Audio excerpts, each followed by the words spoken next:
ये वीडियो उन लोगों के लिए है जो कहते हैं मुझे बस अपनी सेल्फ ढूंढना है, जैसे कहीं अंदर एक परमानेंट फिक्स वर्जन छुपा हुआ है और बस उसे डिस्कवर करना है बाकी है।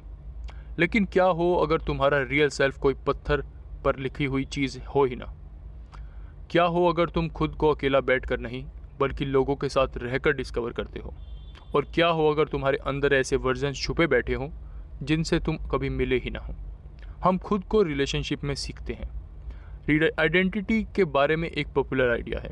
ये आइडिया कहता है कि हम सब के अंदर कहीं गहरा एक फिक्स्ड आइडेंटिटी होती है, एक परमानेंट सेल्फ, एक ऐसा क्रिस्टल जैसा कोर जो कभी बदलता नहीं, चाहे हम कहाँ हों, किसके साथ हों या क्या कर रहे हों।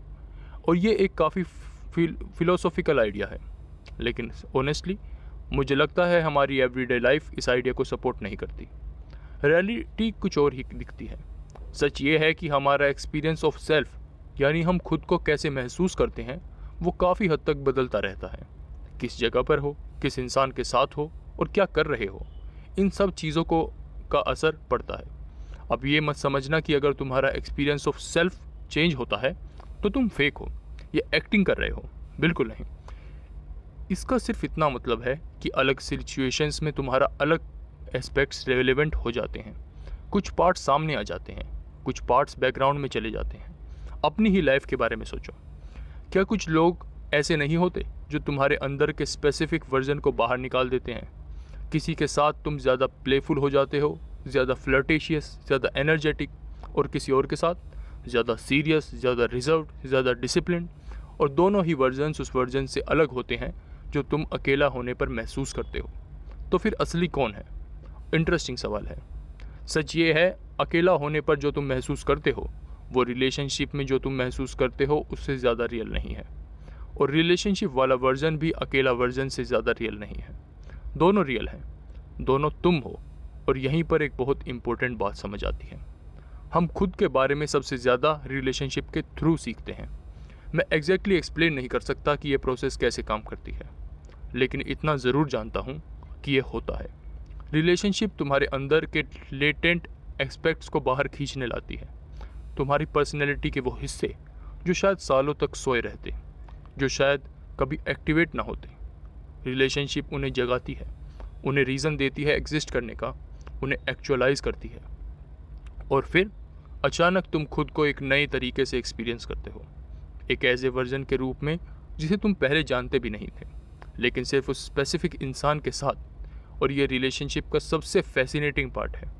इसीलिए रिलेशनशिप्स इतनी फ़न होती हैं और इसीलिए वो रिपीट नहीं की जा सकती। लोग अक्सर सोचते हैं कि रिलेशनशिप सिर्फ दूसरे इंसान के बारे में होती है, लेकिन नहीं, रिलेशनशिप तुम्हारे बारे में भी होती है।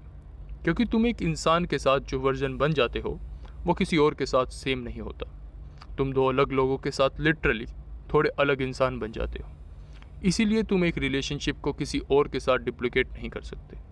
इम्पॉसिबल है, क्योंकि सामने वाला इंसान अलग है और उसके रीज़न में तुम्हारा वर्जन भी अलग है। और अगर हम खुद को ज़्यादा पूरी तरह समझना चाहते हैं तो लॉजिकली हम अलग अलग लोगों के साथ रिलेशनशिप रखनी चाहिए। Different kinds of people, different personalities, different experiences. क्यों? क्योंकि रिलेशनशिप्स में ही हमारा लेटेंट पोटेंशियल विजिबल बनता है, मैनिफेस्ट होता है, एक्चुअल होता है। वो पॉसिबिलिटीज़ जो पहले सिर्फ पोटेंशियल थी, रियलिटी बन जाती हैं। और एक बहुत रियल सेंस में हम दूसरों के साथ रिलेशनशिप में अक्सर खुद को ज़्यादा पूरी तरह बन पाते हैं। हम अपने आप को ज़्यादा फुली डिस्कवर करते हैं, ज़्यादा फुली एक्सपीरियंस करते हैं और शायद ज़्यादा फुली बिकम करते हैं। तुम्हारा क्या ख्याल है? क्या तुमने भी कभी किसी स्पेसिफिक इंसान के साथ अपने अंदर का एक बिल्कुल अलग वर्जन डिस्कवर किया है? अगर हाँ तो नीचे कमेंट में ज़रूर बताना। As always, thank you for listening.